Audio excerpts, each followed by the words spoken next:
¿Qué sucedió realmente después de la muerte de Jesús? Los evangelios revelan una serie de eventos sobrenaturales, algunos conocidos, otros ocultos, que desafían la lógica y la historia. Desde la oscuridad en pleno día hasta la resurrección de los muertos, cada suceso parece revelar una intervención divina en la tierra. Pero, ¿qué significan realmente estos eventos? Descubre la verdad impactante y sorprendente que muchos desconocen sobre los días posteriores a la crucifixión. Bienvenidos a un nuevo video. No te olvides de suscribirte a nuestro canal y activar las notificaciones para mantenerte al día con nuestras actualizaciones. Comencemos.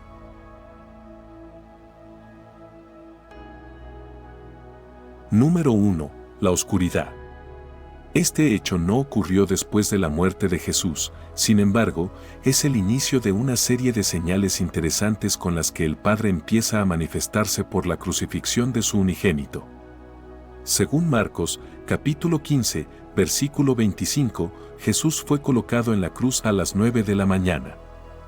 En horas del mediodía y hasta las 3 de la tarde, según Mateo, capítulo 27, versículo 45. Número 2. El velo del templo se rasgó en dos. Según los evangelios de Mateo y Marcos, Mateo, capítulo 27, versículo 51 expresa que el velo del santuario se rasgó en dos de arriba a abajo.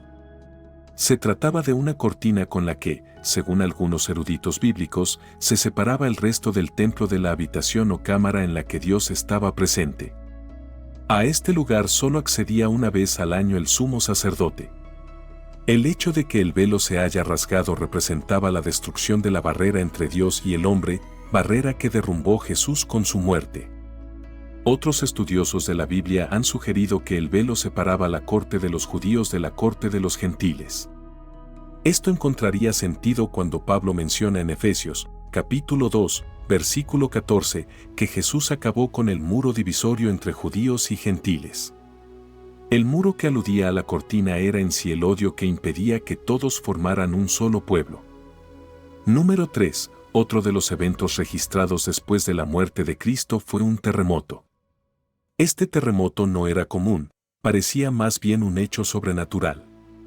Warren Wiersbe sugirió que el terremoto era una clara manifestación de que en Cristo se habían cumplido las demandas de la ley. Por otra parte, algunos estudiosos se han percatado de la relación que hay entre el terremoto que partió la roca en el transcurso de la muerte de Cristo y el que se haya rasgado la cortina del templo. El pastor y escritor Stu Weber manifestó que el terremoto reflejó la inmensidad de la revolución trascendental que acababa de tener lugar al romperse el telón. Número 4. Después de la muerte de Jesús, los discípulos no tenían ni los recursos ni una tumba donde colocar el cuerpo del Maestro. Entra en escena José de Arimatea, un hombre rico e importante miembro de la Junta Suprema que había sido seguidor de aquel hombre de Nazaret. Fue José quien se dirigió a Pilato para pedirle el cuerpo de Jesús y darle sepultura. Pilato accedió, y José compró una tela de lino con la que envolvió el cuerpo cuando fue bajado de la cruz. Número 5. El cuerpo de Jesús fue llevado al sepulcro, propiedad de José de Arimatea, quien le colocó especias. La tumba fue sellada en la entrada con una gran piedra, esto por decisión de los discípulos, quienes querían proteger el cuerpo de su maestro de intrusos o daños. Número 6. Los jefes sacerdotes y los fariseos pidieron a Pilato que custodiara la tumba de Jesús. El día sábado, los jefes sacerdotes y los fariseos fueron a ver a Pilato para recordarle que aquel mentiroso, refiriéndose a Jesús, había dicho que resucitaría al tercer día. Por eso era conveniente custodiar hasta entonces la tumba, para así evitar que sus discípulos robaran el cuerpo y después dijeran que había resucitado. Pilato accedió a la petición. Número 7. Después de su muerte, el alma de Jesús viajó al Hades para liberar a los fieles del Antiguo Testamento, redimiendo su estancia en ese lugar y preparándolos para su venida. Número 8. En la madrugada del domingo, las mujeres fueron al sepulcro y encontraron la piedra rodada a un lado. Vieron a dos hombres vestidos con ropas brillantes, quienes les dijeron que Jesús había resucitado. Al principio, muchos no creyeron, pero Pedro y Juan constataron lo dicho por las mujeres. Número 9. Jesús se apareció a María Magdalena y otras mujeres, les habló y les pidió que avisaran a los apóstoles que fueran a Galilea, donde los vería. Número 10. Después de la resurrección, los soldados fueron sobornados para difundir la mentira de que los discípulos habían robado el cuerpo de Jesús, lo que se propagó entre los judíos. Número 11. Después de la muerte de Jesús, se menciona que los sepulcros se abrieron y muchas personas santas que habían muerto volvieron a la vida, saliendo de sus tumbas después de la resurrección de Jesús. Número 12. Jesús le dijo a María Magdalena que no lo tocara porque aún no había ido al encuentro con el Padre, lo que sugiere que antes de presentarse ante los apóstoles, Jesús pudo haber subido al cielo y llevado consigo a quienes rescató de Hades. Número 13. En la tarde del día de resurrección, 2 discípulos de Jesús se dirigieron a Emaús, donde se encontraron con Jesús resucitado. Aunque no lo reconocieron al principio, después de compartir una comida, Jesús desapareció ante sus ojos y los discípulos regresaron a Jerusalén para contar lo que habían experimentado. Número 14. Jesús desapareció de la vista de los 2 hombres después de compartir una comida con ellos.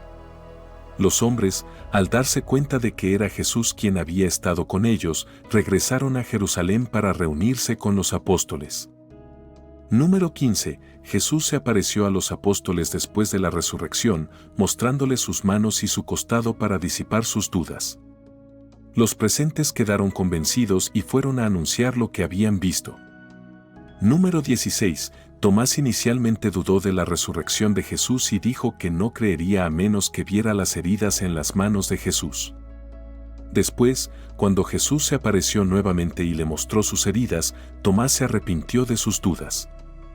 Número 17. Después de la resurrección, Jesús se les apareció a los discípulos durante 40 días, enseñándoles y ministrándolos individualmente y a veces a todos.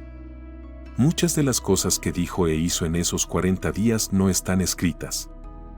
Número 18. Jesús instruyó a sus discípulos a propagar sus enseñanzas a todas las naciones, bautizándolos en el nombre del Padre, del Hijo y del Espíritu Santo, y enseñándoles a cumplir todo lo que Él les había mandado. Estas palabras se registran en Mateo, capítulo 28, y son conocidas como la Gran Comisión. Número 19. La ascensión de Jesús es un evento significativo en la creencia cristiana, en el que Jesús fue llevado al cielo delante de sus discípulos. Número 20. Pentecostés celebra el descenso del Espíritu Santo sobre la Virgen María y los apóstoles, infundiéndoles valor para difundir el mensaje de salvación. Número 21. La Iglesia cristiana, según la tradición del cristianismo, es la que fundó Jesús. Su origen se sitúa en el siglo I después de Cristo, en la Judea romana. Sus bases son las enseñanzas de Jesús de Nazaret. Número 22. Ananías y Zafira, miembros de la iglesia cristiana primitiva en Jerusalén, mintieron sobre una donación y murieron como resultado. Número 23. Después de la ascensión, los apóstoles empezaron a disiparse por todas partes del mundo para predicar el mensaje del cristianismo. Número 24. Santiago el Mayor fue decapitado en Judea por Herodes Agripa I. Número 25. Herodes Agripa I fue el último rey judío de Judea. Fue un perseguidor de los cristianos, y su muerte fue repentina después de presentar un dolor abdominal durante una fiesta en Cesarea. Según el relato bíblico, murió comido por gusanos. La muerte de Jesús desencadenó eventos que demostraron que los hombres habían crucificado al Hijo de Dios, lo cual es la base del cristianismo y de la historia humana. En resumen, los eventos sobrenaturales que siguieron a la muerte de Jesús forman la base del cristianismo y son fundamentales para la fe cristiana. La resurrección de Jesús, el rasgado del velo del templo, el terremoto, la curación de su cuerpo, la apertura de tumbas y la salida de los muertos son relatos poderosos que nos muestran el impacto divino de la vida, muerte y resurrección de Jesús. Estos eventos nos invitan a reflexionar sobre el significado más profundo de la fe cristiana y su relevancia en nuestras vidas hoy en día. Si te ha gustado este video, no olvides darle me gusta y suscribirte a nuestro canal para más contenido sobre temas de interés. ¿Qué otros eventos bíblicos te gustaría conocer en detalle? Déjanos tu respuesta en los comentarios y activa la campana de notificaciones para no perderte ninguna actualización.